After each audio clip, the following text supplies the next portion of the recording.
Bob,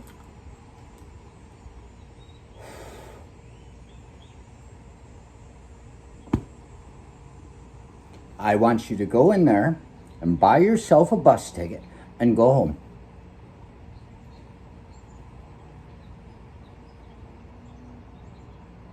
I don't know if I could possibly do that. Whatever, I don't remember the quotes. Well, you made it here, didn't you? Barely. That's my what about Bob impression. Barely. I just got home. I was driving down the freeway where there's a damn 2-lane stint and everybody's passing this damn semi that's over there in the fast lane, tractor trailer, grrr, and I've been going by tandem gravel trucks all day long, and I heard on the 4 at 4 or whatever the hell, they're playing car songs, and I'm driving by all these damn tandem trucks, tractor trailers, and they're saying, I want you to send in your request for the 4 at 4 or whatever the hell it is. And I'm sitting there, they said, we want it to be about cars, not just, I can't drive 55 because that doesn't say anything about the car he's driving. It's about this guy. He could be driving a damn jalopy for all we know. Maybe he can't drive 55. Maybe it shakes at 50. But, so that guy's saying that. And I'm thinking,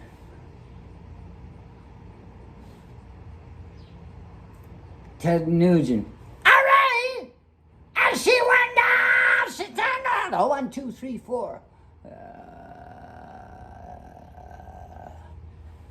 And I said,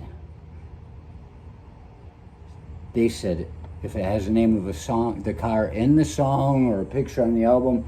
And so I was listening to these songs, waiting to see Terminus El Dorado come up. She did not see the tandem gravel truck passing on the curve. Too much fun, too little luck. She didn't have time to swerve. That's Terminus El Dorado. I figured they were going to play that because I've just seen all these Terminus El Dorado songs. As it turned out, they just played a bunch of soft-ass shit.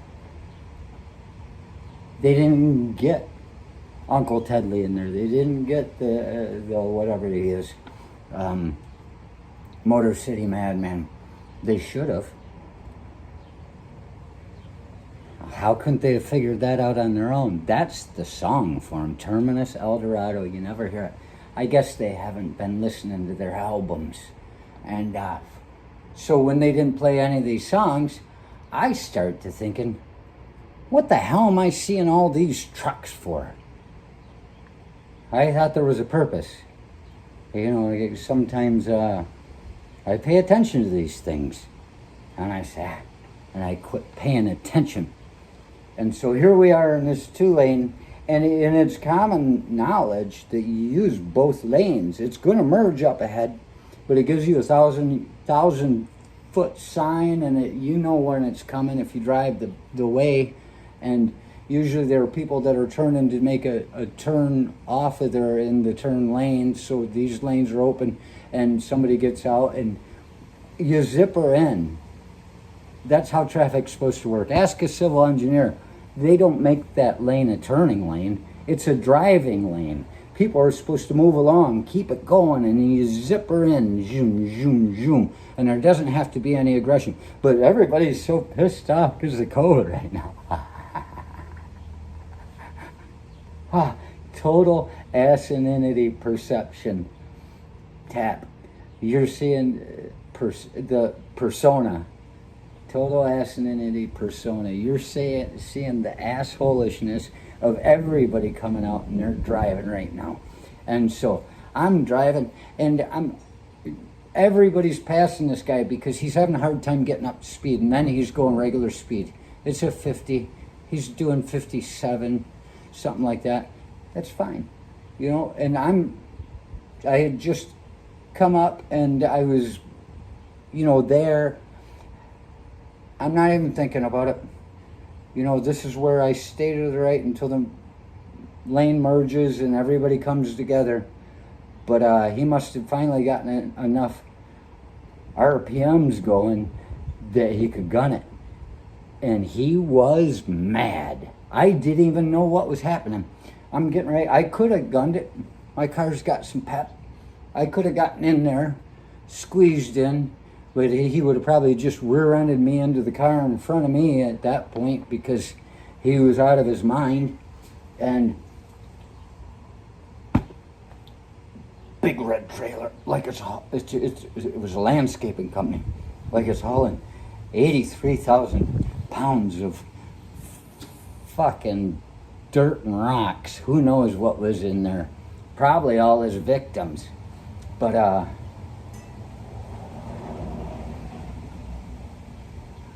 next thing I know, I realize he's gunned it.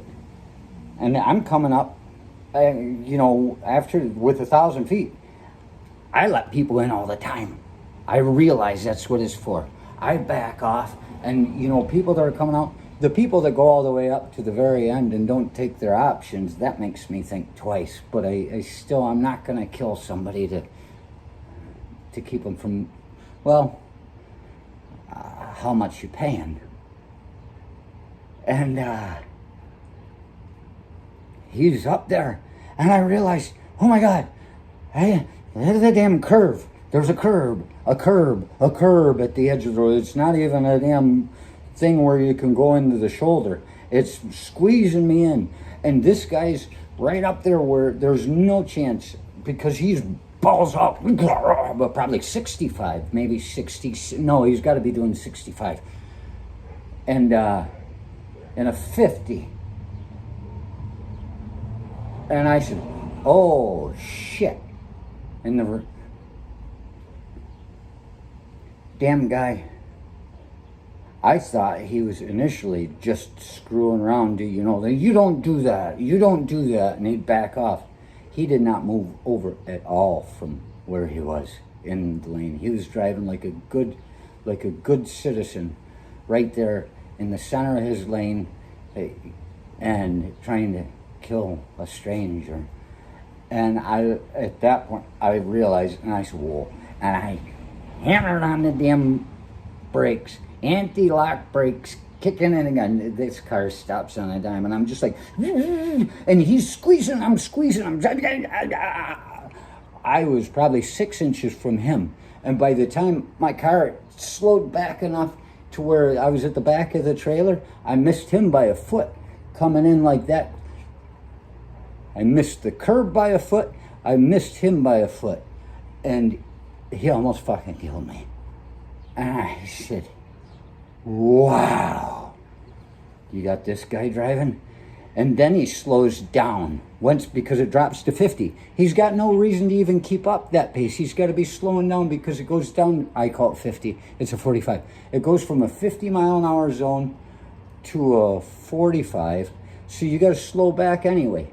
And then it's just as easy, and you go, and he slows down in front of me. And I'm like, whoa. And I know he's got a hard time picking up speed. That's why everybody in front of me was going around him every chance they got. Nobody wanted to be behind him at that one because we came from a light back there. And he has a hard time getting up to speed. And so he's slowed down in front of me, and I see and I'm looking on the back of the truck for, the flaps say something that's got nothing to do with anything. And I'm looking for something, operator's number. I don't do this shit. But you know what? You want to fuck with me?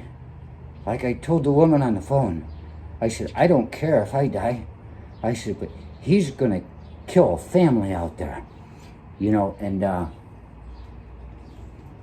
was nothing on the back. Very clean. Looked like a brand new trailer. Open top, box, deadly. It just screams loud colors like in nature when something's about to kill you. And I said, ah. And I looked around, and it goes down to, 2 lanes. It splits from being a split highway to 2 lanes right there. And for some reason, traffic coming my way, the whole lane was clear. way back. You had some guy doing exactly the speed limit, keeping a whole line, a train of cars, you know. It's one time it's done me any good. And I said, yeah, that guy's handicapped. And so I gunned it.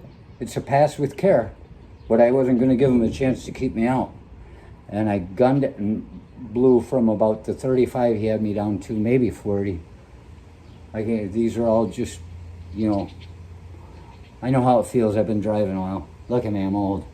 And gunned it, went past him, and I tried to read his, I could read the company name on the side, but in order for me to get around, and I did have plenty of time. This was not a reckless venture at all. It wasn't a road rage thing. I just knew that this guy needed to be reported. Snitches get stitches. Look at me now. And so I came up to where I was turning left, and I was at the left turn lane and stopped, and he was still going through forward. So when he went by me after me going by and getting the name of the company, when he went by me, I said, yeah. And I took the number, the phone number.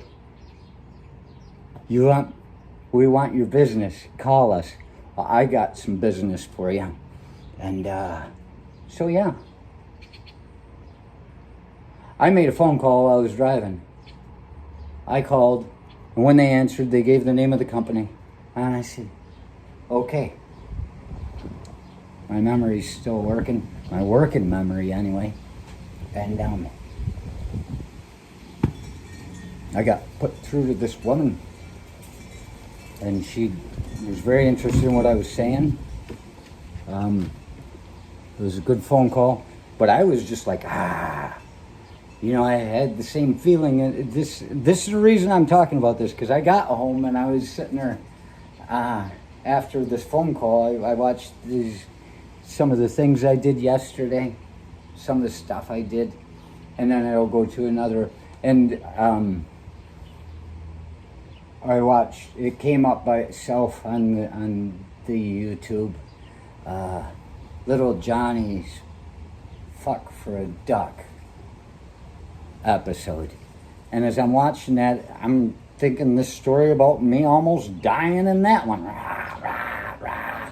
And I guess I have to talk about this.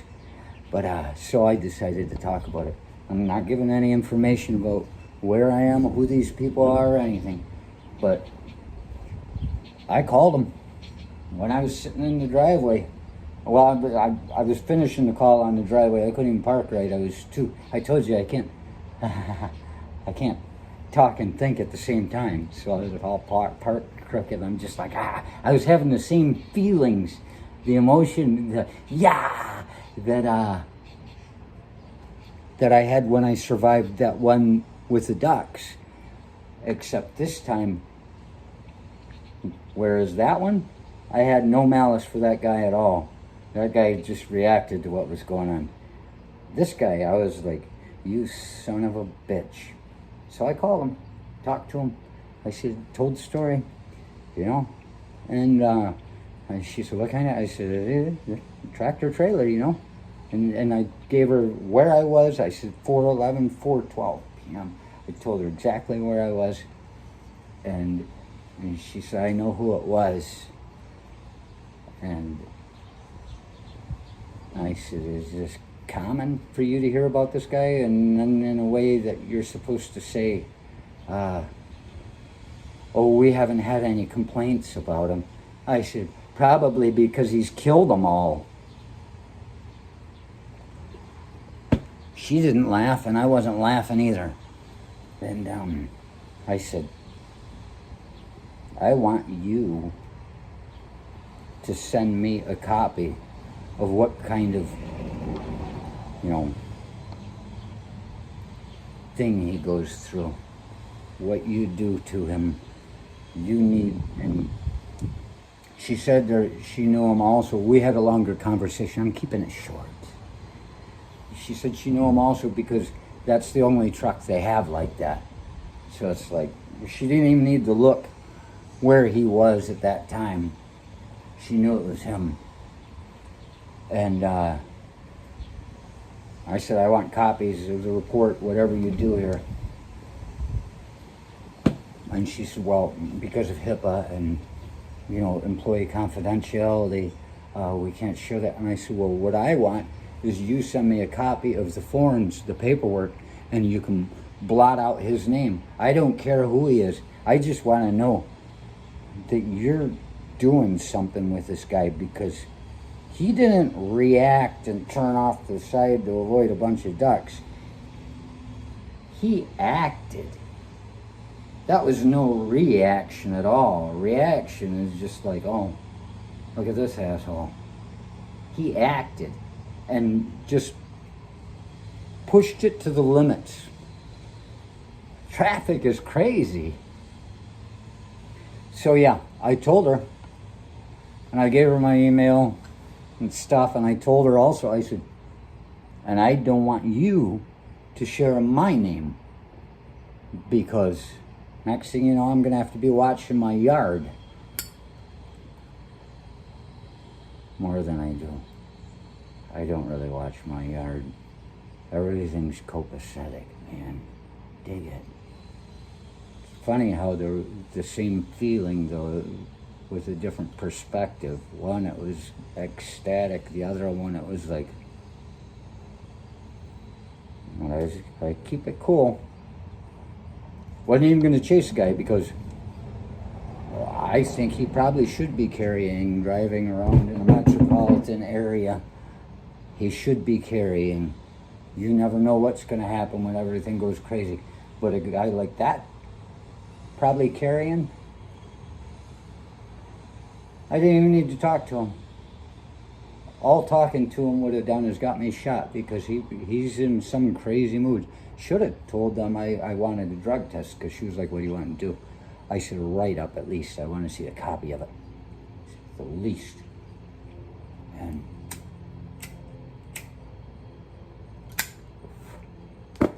so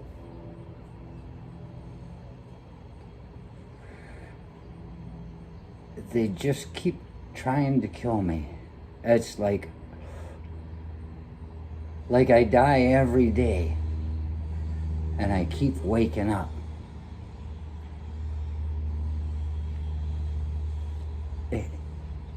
It's a cycle.